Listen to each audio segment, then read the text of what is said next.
Hola amigos, les saluda Kenia Pinto. Bienvenido a este espacio Profesionales Comprometidos, donde abordaremos un tema de suma importancia relacionado con las características de la familia venezolana y sus implicaciones en la enfermería comunitaria. Hoy, en compañía del profesor Ivo Contreras, titular de la Ilustre Universidad de los Andes. Bienvenido, profesor. Gracias. Respecto a esto, ¿qué conceptualización nos puede dar usted acerca de lo que es la familia venezolana? Bien, la familia venezolana evidentemente es producto de una evolución histórica que se ha tenido en el país y que ha pasado por diferentes hitos a través de momentos que se han tenido. Para el momento en que se descubre el petróleo y se empieza a explotar, ese mineral, Venezuela pasa por la necesidad que tenían las personas de movilizarse hacia los centros petroleros por una primera transición demográfica. Entonces empezamos a transformarnos de un país eminentemente rural a un país más urbano. Esto es a mediados del siglo pasado. Esa, es la primera, la más cercana de las que pudiéramos conversar. Evidentemente antes ocurrieron otras, pero con el paso del tiempo, otras circunstancias han obligado a hacer alguna especie de migración interna dentro del país y otras características de otra índole. Por ejemplo, en tiempos más recientes, la mujer se incorpora al campo de trabajo y eso genera que la familia se tenga que ajustar a nuevos roles. De alguna manera salimos de la familia nuclear y empezamos a tener estructuras familiares donde hay personas, lo que llamamos familias extensas, que es la que tenemos más en este momento. Se trata entonces de que el núcleo familiar o la madre soltera con su hijo o sus hijos recurren a personas para poder cubrir algunas necesidades, bien porque esta madre trabaja, bien porque estudia o bien porque cumple otros roles, sobre todo de carácter remunerado. Muy bien, profesor. Sabiendo esta definición, ¿cuáles cree usted que podrían ser las características de la familia venezolana? En este momento la familia venezolana atraviesa una transición interesante, en el sentido que, como te lo decía, familias que dejan de ser tradicionales y se transforman para poder adaptarse a los nuevos tiempos. ¿Qué otros elementos tenemos, pudiéramos clasificarlos en tres eventos principales? Desde el punto de vista demográfico, pudiéramos decir que la familia venezolana es muy joven, desde los últimos 20 años, tiende a ser muy joven. La mayoría de nosotros somos menores de 25 años como país, siendo hoy día una población cercana a los 30 millones y medio de personas.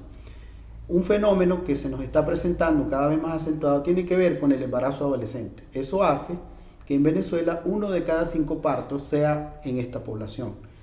A pesar o agregado, esas familias por lo regular no se consolidan. Esto tiene que ver con el elemento madurez de la pareja, ¿sí? Por lo regular la madre se queda sola y busca apoyo por lo regular en sus padres o en otras personas que lo ayudan. Otros elementos que tenemos es que se ha acentuado la idea de la urbanidad. Hoy somos, de cada 5 familias, 4 son urbanas. Esto implica que estamos abandonando prácticas agrícolas, entre otras cosas. Esto tiene mucha repercusión para la enfermería comunitaria porque todos estos cambios nos hacen estudiar desde el punto de vista social la familia, tratar de entenderla y hacer una propuesta que sea culturalmente congruente con estos y otros cambios que podemos mencionar más adelante. Muy bien, profesor. Según su opinión, ¿qué factores han contribuido a la modificación de la estructura de la familia venezolana? Dependiendo Un poco de lo mismo de lo que ya hemos venido conversando. Dependiendo del punto de vista que se tenga, ¿no? Desde el punto de vista social estamos viendo, adaptación o adopción de otras formas de vida, ¿sí? Como te dije, estamos tomando diferentes formas de estructura. Por ejemplo, los abuelos hoy se transforman, sobre todo la abuela, se transforma desde el punto de vista antropológico en un ser muy valioso para la familia, sobre todo para la familia andina, porque ella participa en el cuidado de los hijos.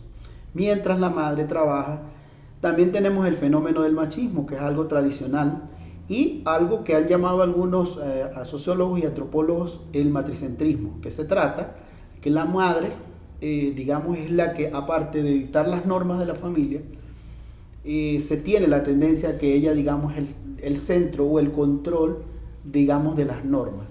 Esto es contradictorio porque desde el punto de vista público el hombre aparenta ser el jefe de la familia, pero la dinámica familiar básicamente se estructura alrededor de la madre y cómo se generan las relaciones entre ellos y con otras familias.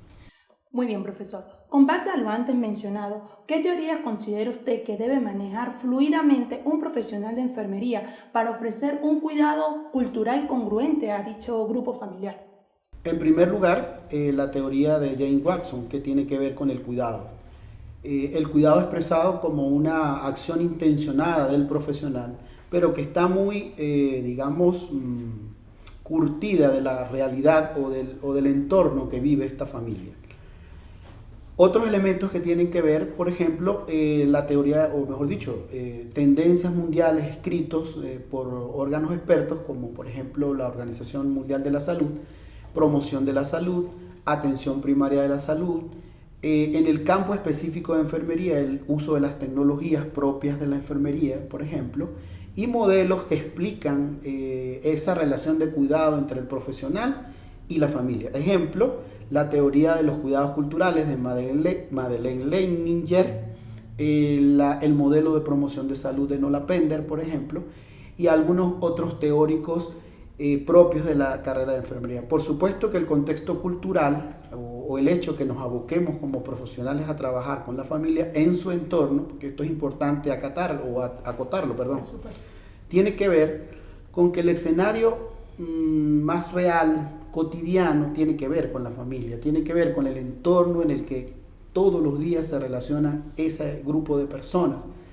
Esto connota el hecho que el profesional de enfermería tiene que trabajar en equipo y a su vez asumir elementos desde el punto de vista sociológico, antropológico y de otras teorías, incluso de neuropsicología, por ejemplo, que nos impulsa a pensar en todos hacia el desarrollo social, hacia el desarrollo humano, entre otras cosas.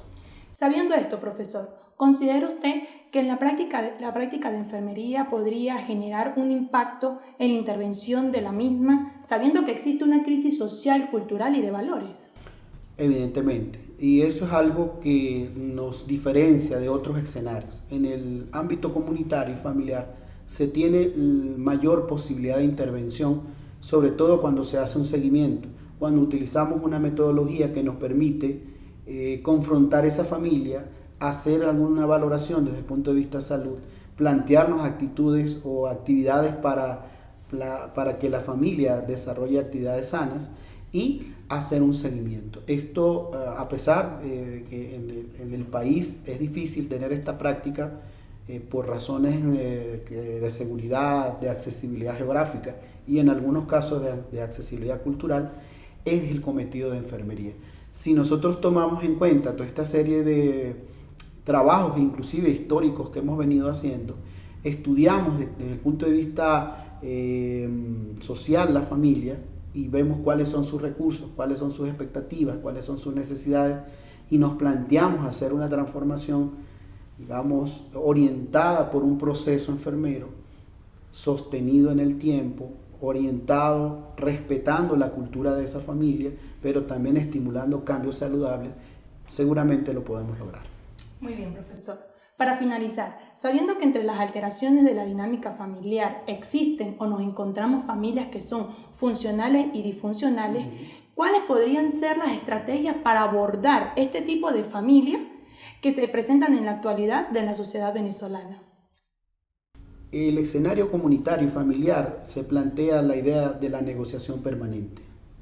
Una experiencia por más de 20 años nos ha hecho ver que cuando se trabaja con la familia, la negociación resulta el elemento más importante. Más allá del hecho de que el profesional lamentablemente en este momento está más formado para atender la morbilidad o la enfermedad, cuando ella se plantea cambios hacia la promoción o hacia mejorar la calidad de vida, esa negociación se va haciendo la herramienta para ir haciendo la transformación. Cuando te hablo de negociación, te estoy hablando de una negociación muy amplia, desde el momento en que lo vamos a abordar, la hora del día, qué es lo que va a cambiar, qué es lo que quieren cambiar, quién quiere cambiar, qué vamos a evaluar en ese cambio. Y otros elementos tienen que ver con la formación heurística que puede tener el estudiante, es decir, no solamente en el abordaje de elementos técnicos, sino, como lo hemos visto en clase, elementos también emotivos, elementos también que permitan extraer, como lo dicen algunos conceptos, lo mejor del otro, hacer un ejercicio de alteridad que nos permita realmente trabajar con ellos y de manera consensuada lograr esos cambios. Muy bien. Le damos las gracias al profesor Ivo Contreras por estar hoy con nosotros, por compartir sus conocimientos. Éxito, profesor. A todo el equipo de producción y a ustedes por habernos acompañado. Será hasta una próxima oportunidad. Gracias.